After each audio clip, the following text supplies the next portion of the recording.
This video is going to walk you through the process of getting our hay cut for the first cut of 2023.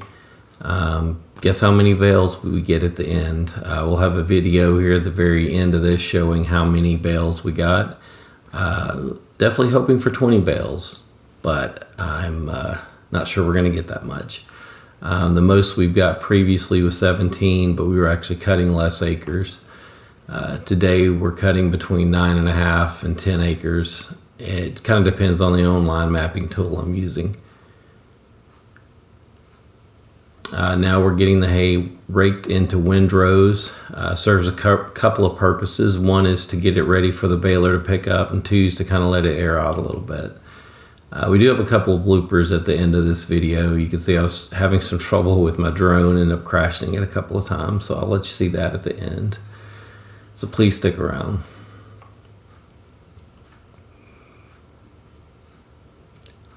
To me, the raking is the most boring part, so I don't show a lot of that. And now here we are getting it actually baled. I am working on a video to show you the actual economics of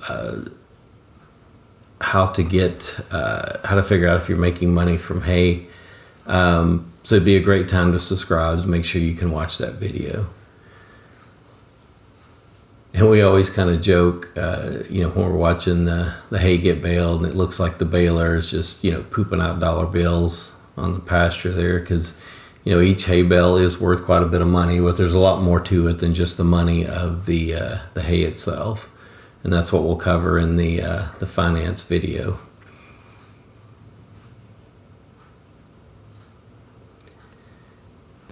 And you can see from this footage, the hay is all cut. Ironically, almost every single bale got dropped at the back of the pasture. I think there's 3 bales up front and everything else is somewhere towards the back.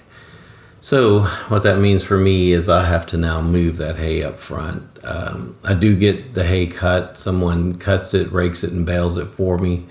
But I actually do move it up to the front myself.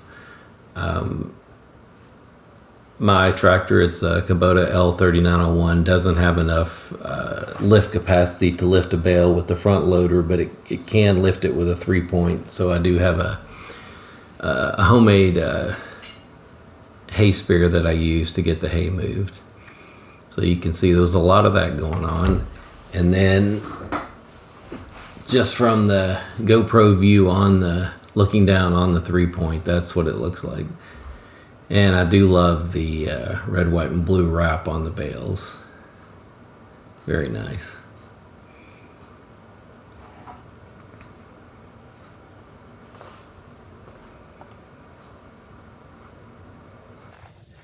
All right, you guys can see now, we got the hay moved. You'll be able to count them here when the drone footage. I didn't do a very good job of lining it up, but we ended up with right at 19 bales. I was hoping for 20, but we didn't get 20. We only got 19. Here's the pasture after getting all the hay moved. That was about a 2.5-hour job, and it was very hot. But the tractor did all the work. I was just along for the ride. All right, now time for some of the blooper videos we've been promising. So I set the drone on the back of the trailer looking for a good place to make a takeoff point. What I didn't realize, the metal from the trailer was interfering with the GPS, and luckily it's moving away from the power lines there, but excuse all my junk sitting around, but was really having trouble controlling it. It wasn't hovering correctly at all. At this point I'm just trying to get it down on the ground, so we'll start over. I finally do get it down, but it doesn't work out very well. And there we go. So at this point I thought, well, let me try it again. I'm just going to move it away from the trailer, try to take off again.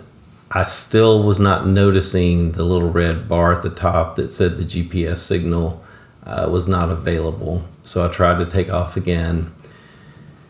And again, get up, but of course immediately crash. So at this point I realized what I had to do. I need to go do a complete calibration, and that seemed to take care of the issue. Thanks for watching, guys.